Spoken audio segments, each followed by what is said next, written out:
My name is Tom Yazgirdi. I'm the Special Envoy for Holocaust Issues here at the Department of State. My office, just so you all know, engages with the governments of Central and Eastern Europe to encourage the return of property or compensation to Holocaust survivors and their families. We also take great interest in ensuring the Holocaust is appropriately remembered and taught in schools, and that best practices are shared among countries so that everyone, particularly the young generation, knows what happened and why. I want to thank you all for coming today to commemorate with us this Holocaust Remembrance Day, or Yom HaShoah in Hebrew. In Israel, Yom HaShoah is a national memorial day that was established in 1951. During the years after World War II, the State of Israel resettled hundreds of thousands of Holocaust survivors and refugees from Europe and North Africa as it took on itself the responsibility to help Jews who seek refuge and protection from persecution all over the globe. The U.S. government also commemorates this day. The State Department organizes an event every year for our employees, but this year it is especially rewarding because we remember the courageous work of a great humanitarian, Chiune Sugihara, recognized by Yad Vashem as righteous among nations for saving the lives of so many Jews and others. And I want at the outset to express my gratitude to the embassies of Lithuania, Japan, and Israel for working with us over the last few months. When the Lithuanians first approached my office with this idea, we were humbled to learn of Consul Sugihara's actions and felt that he would be a remarkable subject for our annual commemoration. When we learned of Mr. Malamed's and Mr. Gluck's willingness to participate and our partners' commitment to getting them here, it was clear this event had to happen. So thanks to all of them and to the State Department's production team, my office, the Office of Civil Rights, the Office of International Religious Freedom, the Office of Religion and Global Affairs, the major events and conferences staff, and all our volunteers for bringing this program to you today. I also want to thank my friend, Ambassador Kristunas, for hosting this morning's reception as well. It was very great, and we appreciated the Lithuanian cake. Thank you. Before we begin the program, I'd like to take time to recognize a number of our special guests. First and foremost, I'd like to recognize Leo Malamed and his wife Betty and daughter Idel. Thank you for coming today. Thank you.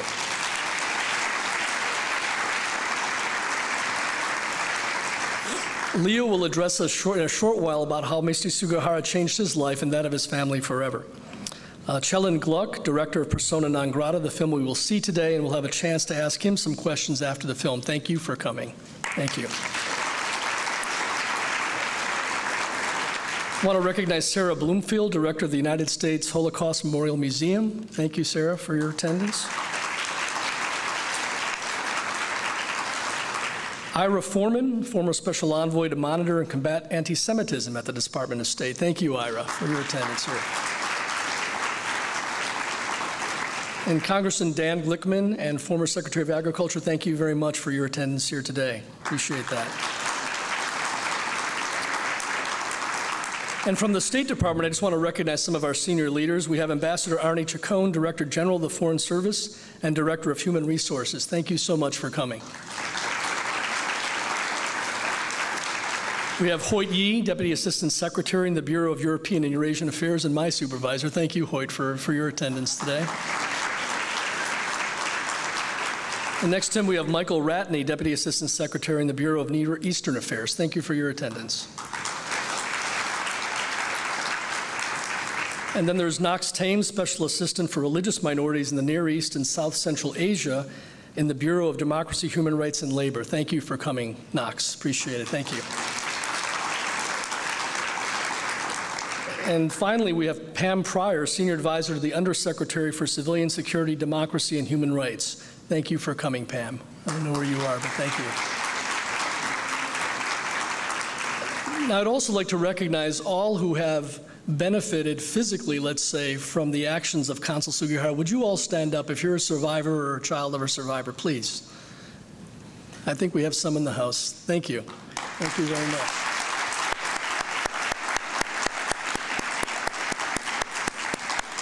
And if I missed anyone, please accept my apologies.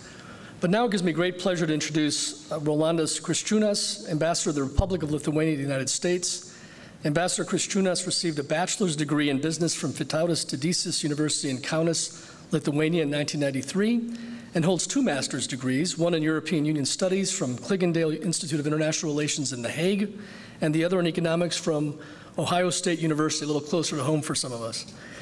Ambassador Kriščiūnas has held a number of important positions in the Lithuanian government, including Deputy Minister of Finance from 2009 to 2012, and Deputy Minister of Foreign Affairs for Development Cooperation, Economic Diplomacy, and Economic Security from 2012 until his appointment as Ambassador of Lithuania to the United States in August 2015. Please join me in welcoming Ambassador Rolandas Kriščiūnas. Thank you.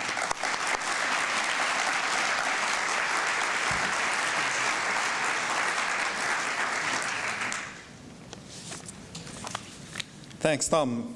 And we really do appreciate the effort State Department has been putting the last couple of months to make it happen. And it's very satisfying to see when it actually happens. So thank you for your team. It was a dream team in our eyes, you know. And, dear Leo, Melamed, Betty, Adele, thanks for coming. And of course, I should mention that we have also Mr. Levin, who is Sukihara survivor among us. Also, thanks for coming. All survivors, family members, thanks for coming. It's a pleasure to have you among us. And Director Gluck, thanks. It's nice to see you again.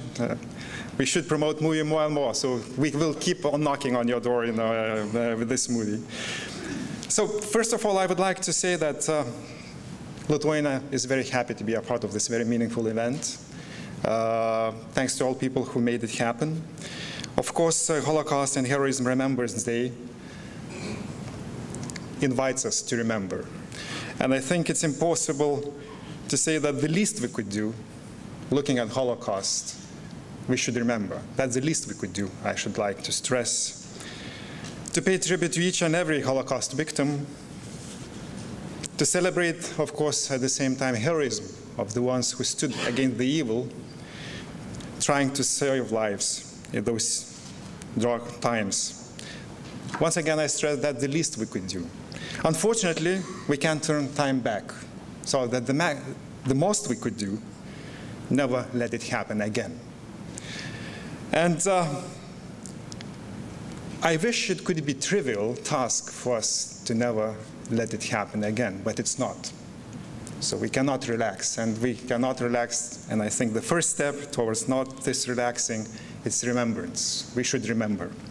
And speaking about memories and remembering, I should tell you my first memory on the subject of Holocaust when I was a kid, which comes very vividly to my mind. I don't remember how old I was, to be honest, but I do remember when I heard about this and saw the pictures in one of the books. What struck me most, which seemed at that time inconceivable, it still seems inconceivable, that it happened, something like this terrible happened just 25 years before my birth.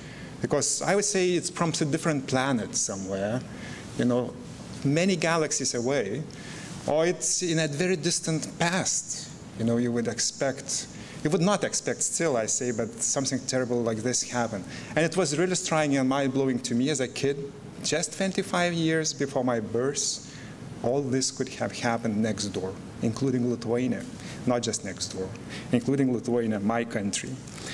And of course, it's very symbolic and very fitting that we are about to see the movie about one very special person here in State Department, because the movie is about diplomat.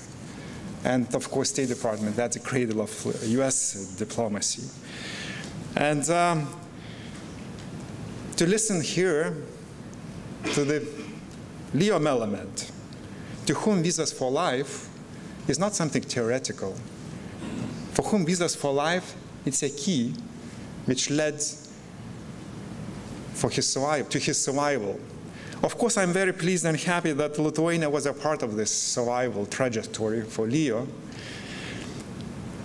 But Molotov-Ribbentrop Pact, which actually started World War II, doomed Lithuania also.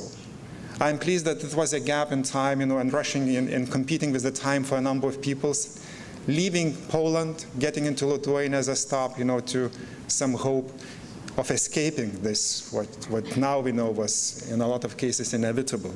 I'm happy that Lithuania was a part of it, but I should tell that 6,000 Jews which were saved, estimatedly saved by Sugihara visas. I'm very happy for these 6,000 and of course their relatives. But we should not forget that 6 million didn't make it. 6 million didn't make it. And of course, in looking at my country, I'm very deeply saddened that 95% of Jewish population in my country was destroyed by those evil events in there. But as I said, it's a huge loss to Lithuania. It's a huge loss to the world. But we should remember, and we will always remember, I'm certain in Lithuania, we will always remember this. And we will remember the huge loss we actually got from this. Yad Vashem declared Sugihara righteous among nations. But what also struck me when I read some comments by Sugihara himself, it's not exact quote, but the meaning of it was, I was just doing something what seemed to be right. And sometimes you catch yourself, that, well, it sounds like easy to do something which is right. But I hope we will never run in the conditions where doing something what is right actually could cost your life, or you risk your life in there. But what I would wish and tell you that humanity in each of others, there is all humanity in each of us as a persons. I hope that we will never be challenged the way the people were challenged back those years of Holocaust. But I also hope that we learned a lot from this time. And if something like this terrible could happen, and I wish it never happens, there will be, I hope, millions of people who will be ready to do what seems to be right. And having those millions, I would expect that that will not happen, ever. Because the millions who could do only what's right will prevent it from happening in all. And humanity, as such, in each of us doesn't have a nationality.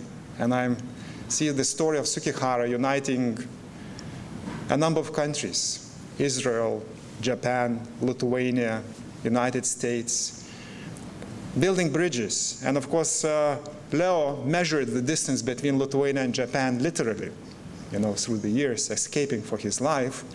But it's a big distance. But that connects also. And as I said, humanity in each of us doesn't have a nationality. You don't need to be Japanese. You don't need to be Lithuanian. You don't need to be Jewish. You don't need to be American to be human and really respect human life. So thank you all for coming. And I would like to invite Mr. Leo Melabed to take this tribune.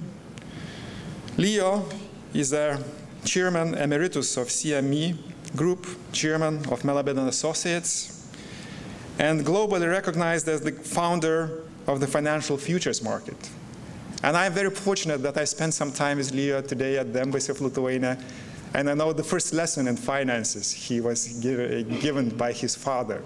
And I'm pleased that Lithuanian currency was a part of this lesson. And Leo, I do appreciate your being here. Thanks for receiving our invitation.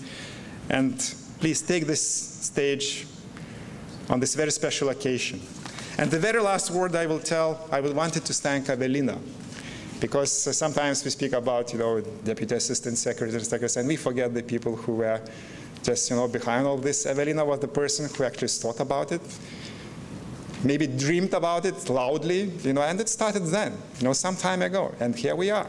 We are doing whatever was planned in the meantime. Leo, please.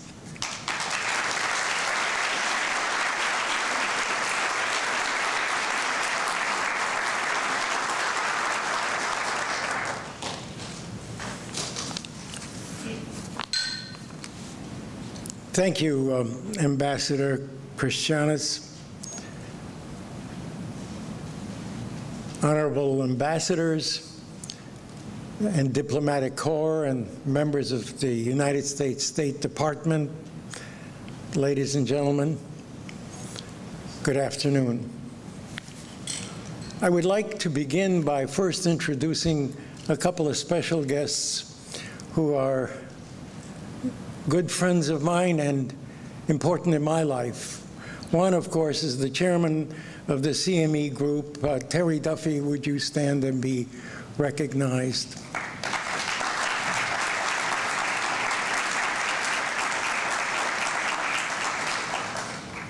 And the other is someone perhaps all of you already know, the director of the United States Holocaust Memorial Museum, Sarah Bloomfield. Could you please?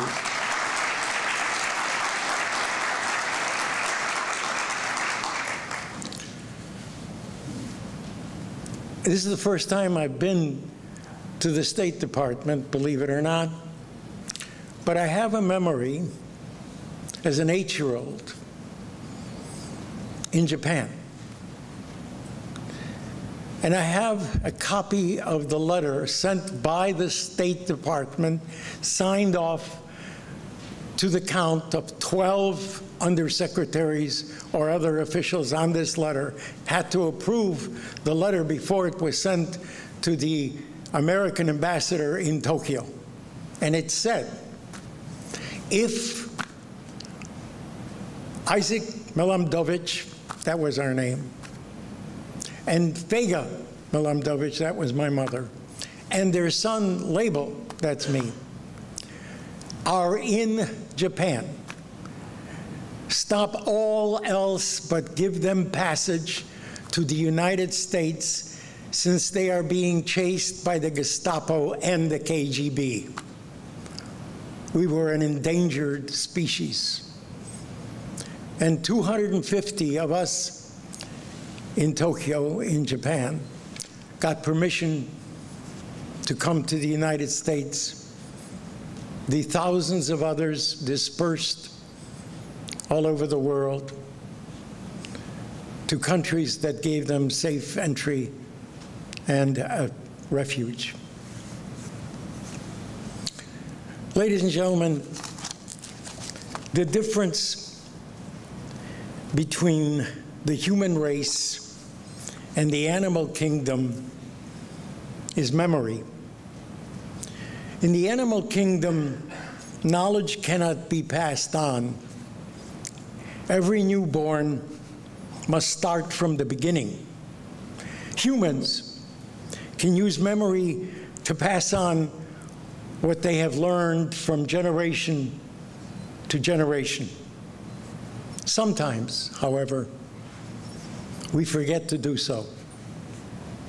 As everyone knows, on September 1st, 1939, Germany declared war on Poland, and the world became engulfed in the deadliest military conflict of human history, a conflagration that lasted over 6 years, involved the vast majority of the world's millions and nations, affected 100 million people from more than 30 different countries, and marked the mass murder of 6 million Jews, along with the massacre of 1.5 million children and millions of other nationalities. Poland fell in 27 days, and the citizens of Białystok, the city where I was born and lived, were among the earliest victims to be captured by the Nazis and their onslaught. Before the bombing began, my father moved us to his family brick building near the outskirts of the city, where he said it would be safer. He used black paint to cover the windows, not to show light. I secretly took a key and scratched out a little peephole for myself. It was through this peephole that I saw the first German tanks as they entered Białystok. To a 7-year-old, they were huge monsters from an alien world. But before the tanks came, in the middle of one night, my mother woke me. We were going to say farewell to my father. I remember how tightly she held my hand as we rushed through the darkness, interrupted only by flashes of light from the falling bombs and the constant sound coming from what I learned to be machine guns. That night was the beginning of our escape from Białystok and the scourge that would befall all unfortunate souls who remained. When the Gestapo came to get my father as a political prisoner to be hostage, he was not there. We truthfully had no idea where he was. All they could do is rough up my mother and cause tears to well up in her eyes, but she did not cry. What possessed my father to take flight? What possessed him several weeks later to call my mother and direct her to take me and get on the last train out of Białystok to Wilno, which would become Lithuanian, and we would be safe. Giving Wilno to Lithuania was part of the non-aggression treaty between Ribbentrop and Molotov. In 1939, before the Germans invaded Poland, there were 110,000 Jews living in Białystok. They represented over 60% of the city's population. When I returned with my family in the year 2000, the mayor of Białystok advised me that there were no Jews in Białystok. It was the sad truth, and little wonder. Nearby is Treblinka. To the southwest is Grossroden. To the southeast is Majdanek. And further south, behind Warsaw, is Auschwitz. In Elie Wiesel's words, all the outcries of mankind lead to this sacred place, this accursed place. Here is the kingdom of night, where God's face is hidden and a flaming sky becomes a graveyard for a vanished people. What possessed my parents to leave house and household, their jobs as school teachers, all our relatives, friends, all their possessions, and to go where? There was no destination. And this was before anyone in the world knew that Hitler would turn Poland into a factory of death, in gas chambers or by starvation, forced labor, infectious diseases, individual executions, and medical experiments. Barbaric atrocities impossible to describe. As President Dwight D. Eisenhower asked, how is it possible to do justice to demonic acts that beggared description?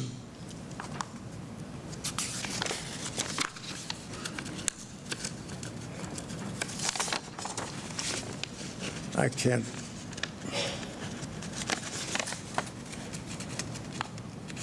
Sorry. Alas,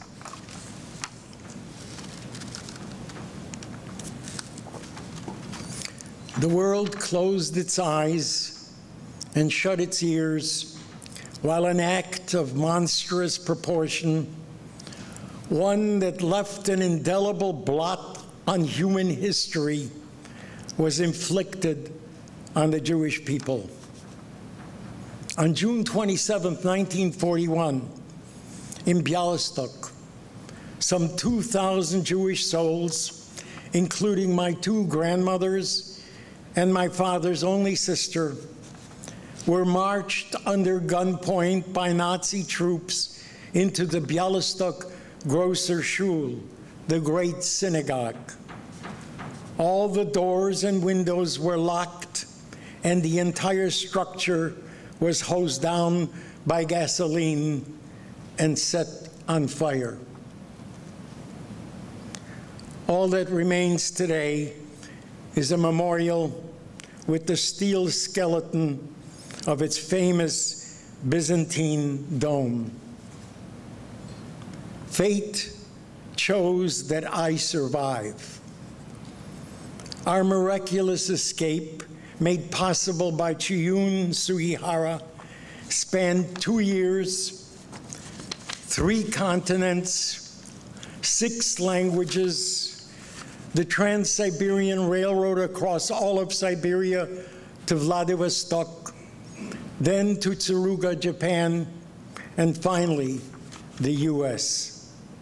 In this circuitous fashion, I was among the most fortunate few who escaped the unspeakable horrors of Europe.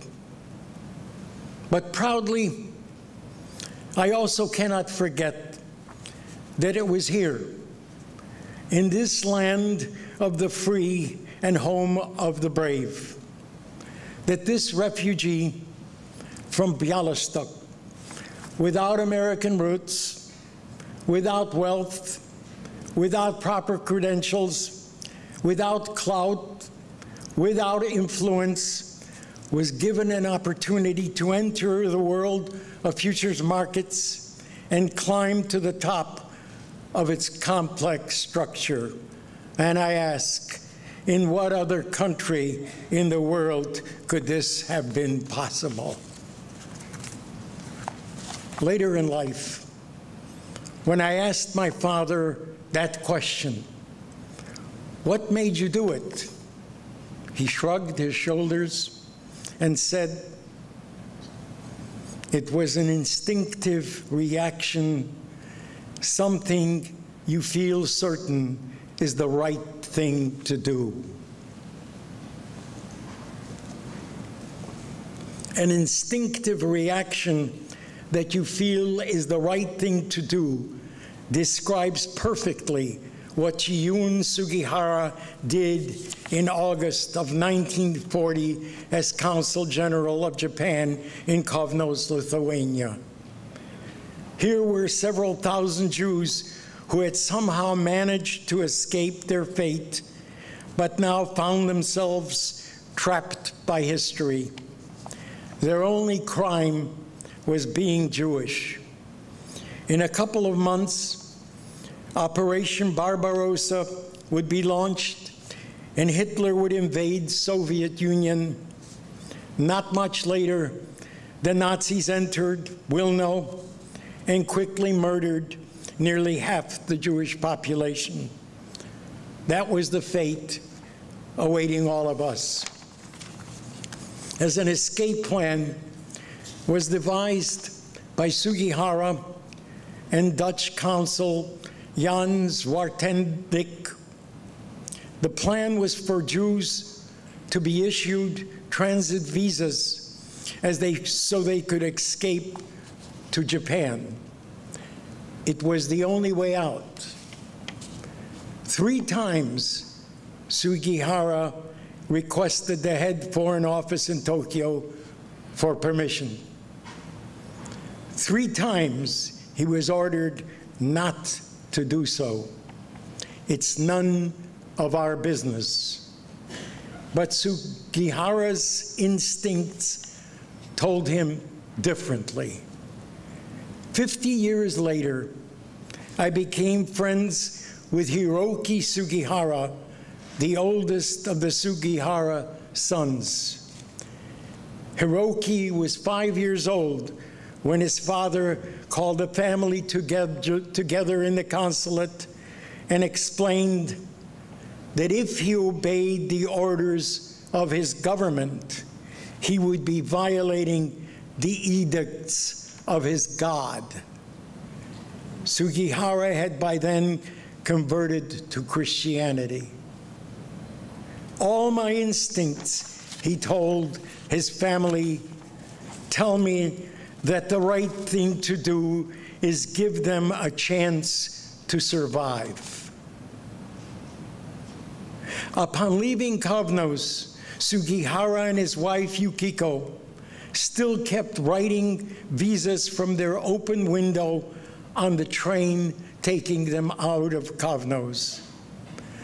Sugihara's instinctive reaction, contrary to the orders of his Foreign Office, saved the lives of over 5,000 Jews from certain death. I was one of those lives. So was my dear friend Masha Leone, who last week passed away. We were children together in Wilno and celebrated her birthday party there. Descendants of those saved now number in the hundreds of thousands, since it is said, if you save the life of one person, it is as if you have saved the entire world. But alas, humans do not always remember to do the right thing. In 1944, in the midst of World War II, the World Jewish Congress appealed to the U.S. War Department to bomb the railroad lines heading to Auschwitz-Birkenau, and even to bomb Auschwitz itself. These requests were denied. The Allies said they were committed to bombing exclusively military targets.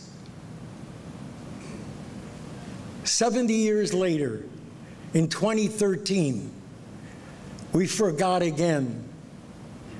Even when the Syrians crossed the red line set by President Obama and used sarin gas to kill their own citizens, the U.S. did not bomb the chemical facilities to stop the atrocities.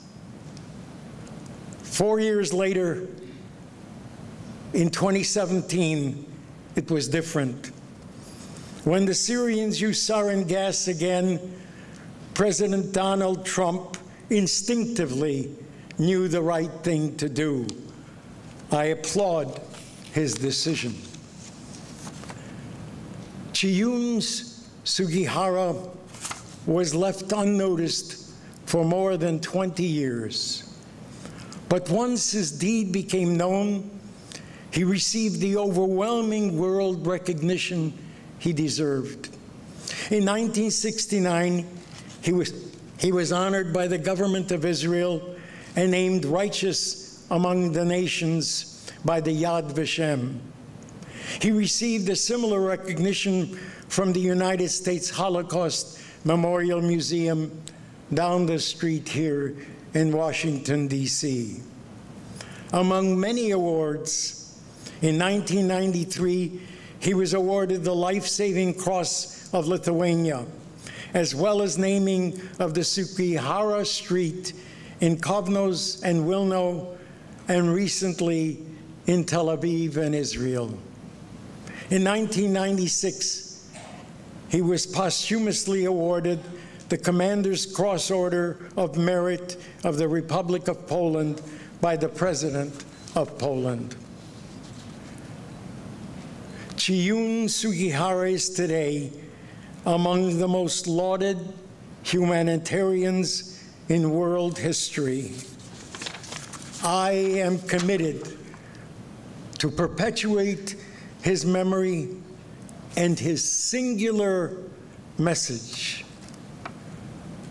Every individual has within him the power to make a difference. Thank you very much.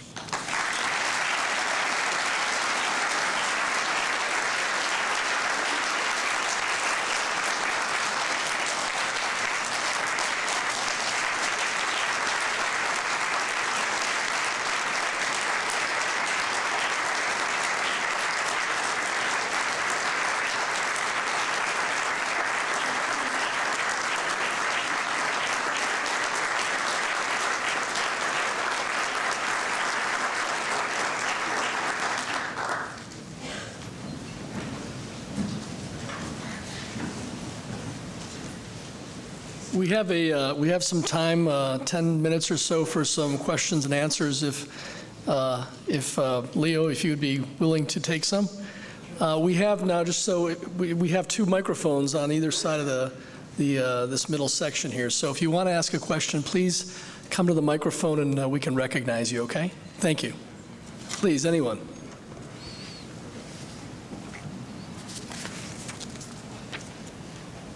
You better point out. Yes, please, go ahead. Mr. Malamed, thank you very much for your remarks. I'm actually curious if you would be willing to share with us your adventure from Japan onto the United States, given that many of us here are American diplomats and members of the State Department. If you could talk about your onward from Japan to the United States, I'd be interested. Thank you. Oh, it's funny that you asked this question. It was on April 18th, 1941. Imagine that. Almost to this day, that the Heian Maru, a commercial vessel not really for transport of individuals, transported us and 20 others to this country. We had been given the passage, as I indicated, from the ambassador in Tokyo at that time. And the most interesting thing that I think is important to note, a gentleman named Lemkin was on that ship.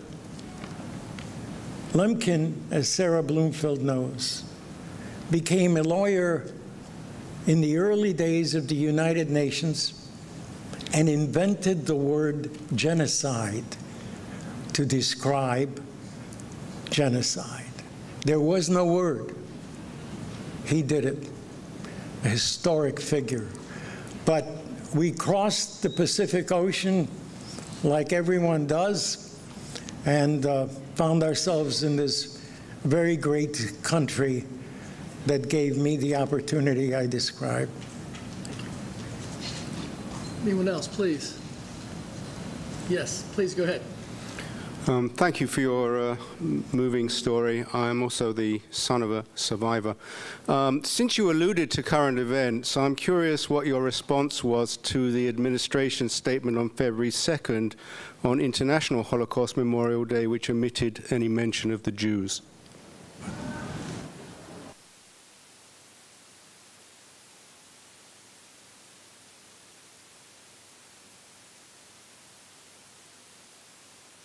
When was that? This is the end of January. This year. Yeah. An unfortunate incident. I don't know whether intentional or just a mistake, but it is a mistake of great proportion. There is nothing, as I indicated, nothing can compare to what the Holocaust was. And as I said, a blot on human history that cannot be removed and will never, hopefully ever, be repeated. But nothing compares to that, so that if you describe genocide, you begin with the Holocaust. That's about all I can say. Is anyone else? Please, yes, go ahead. Mr. Melamed, thank you so much for honoring us with your presence. Your strength and resilience are truly inspiring, as is the story of Mr. Jun Sugihara. My name is Elise Mellinger from the International Religious Freedom, sorry, can you hear me now? International Religious Freedom Office, and it's wonderful to have you here. I'm going to ask an emotional question as a mother of an 8-year-old, and a Jew myself, and a diplomat. How do you address this, educate our children about your experiences? Like, how do you do this personally? What is the best way to teach your children about the Holocaust without scarring them in a way, trying to make it understandable so that they can take this lesson with them? Well, what is your advice? It certainly is a difficult task, but they have to learn it. That's my definition of memory that is so important. You can't forget it. In fact, the motto that Sarah Bloomfield lives with is never forget. And so the story must be told. The story must be told. And one way, of course, among the many, is to visit the United States Holocaust Memorial Museum that tells that story very, very well. There were a couple of geniuses that put that together, and it is a story that tells you and leaves you with a message that it should never happen again. Yes, please. Hi, I'm Aaron Maggot. I'm a reporter. My question is, of the lessons of the Holocaust, you were lucky enough to gain refuge both to Japan and the United States. And as we talk about the lessons of the Holocaust and never again, as we sit here in the halls of power, what is your message right now when the United States government is talking or implementing a decision to ban refugees from a genocide in Syria? Here.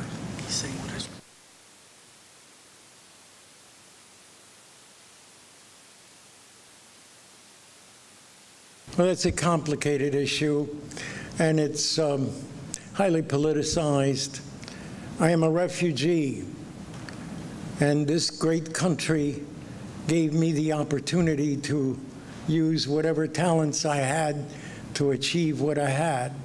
Clearly, refugees are very much part of the fabric of this nation from its very beginning.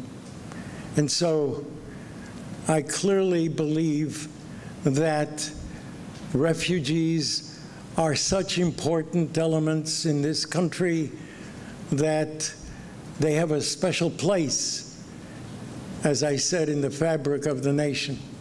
That's my feeling. Thank you. We'll take a question here. Please go ahead. So my question is, how did you get connected to Sugihara's son, and how did you learn more about the history, about the family? How did you kind of decide to learn more? Question. Hiroki was a wonderful man. We met truly in a symposium that I was holding together with a gentleman named Milton Friedman, no less, the great economist of the 20th century. He was talking macroeconomics in Tokyo at a symposium. He asked me to talk about futures. And after we were through, everybody came there to see Milton Friedman, not me, believe me. But when we were finished, a gentleman walks up to me and he says, "Hello, my name is Hiroki Sugihara." You could have floored me. And if I tell you we became instant friends, I'm not saying enough, because he had devoted his life.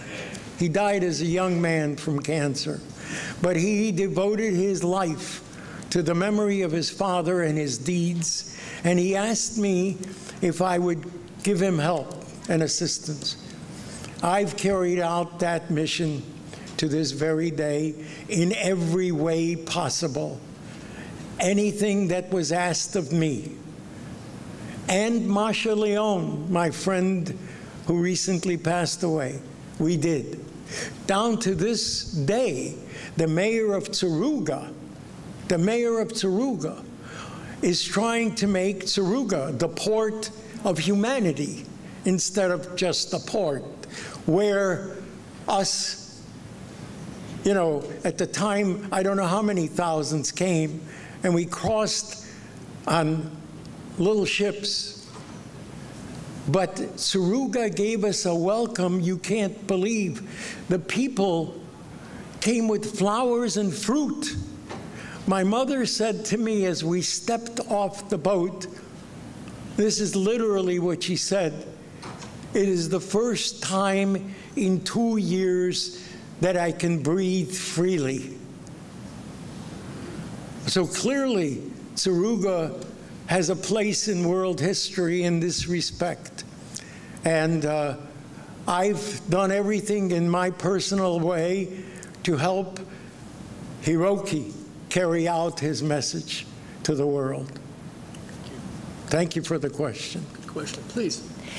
Mr. Melamed, thank you for your story. My name is Isabella Tabarovsky. I'm from the Kennan Institute at the Wilson Center. One of the things about the Holocaust is that I think it makes us really think about human nature and ask ourselves, what would we have done in those situations? What is it, would you say? You know, there was Mr. Sugihara who was able to do the right thing, and then there were people who were not, who actually chose to participate in the atrocities. What would you say does it take to do the right thing as opposed to not do the right thing in that critical moment?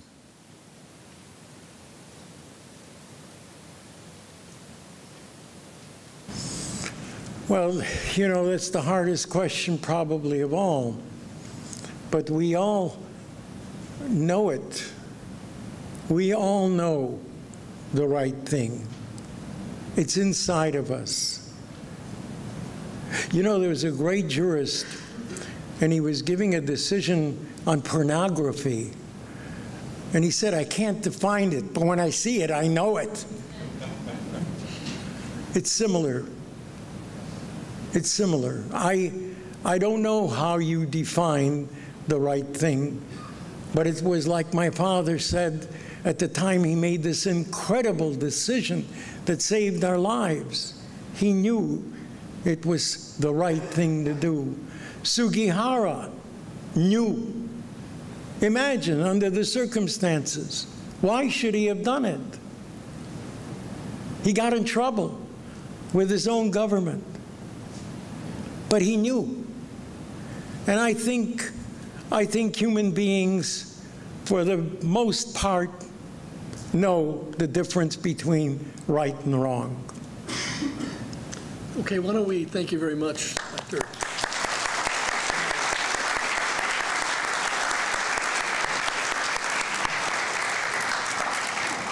Thanks very much. I'd like at this point to invite Ambassador Arnie Chacon to come and address us with some words, the Director General of the Foreign Service and Director of Human Resources. Thank you.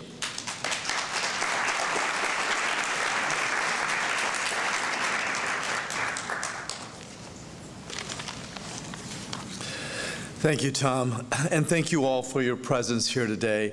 It's truly a special privilege for me to offer brief closing remarks. I want to give special thanks to the embassies of Lithuania, Japan, and Israel for hosting this important event in observance of Yom HaShoah. I also want to take this opportunity to recognize Ambassador Kristianas of Lithuania, who is here with us today, of course, and Leo Melamed, and Director Chelin Kluk. The eyewitness testimony of survivors like Leo Melamed and the brave actions of men and women like Chuni Sugihara remind us all of the horrors of the Holocaust, but also of the ways in which we can continue to learn from it. It is incumbent on my country to engage with our European partners and allies to bring a measure of justice to Holocaust survivors and their families. Our shared challenge in the years ahead is in keeping the memory of the Holocaust alive for younger generations and generations to come, so that this tragedy is never forgotten and never again happens.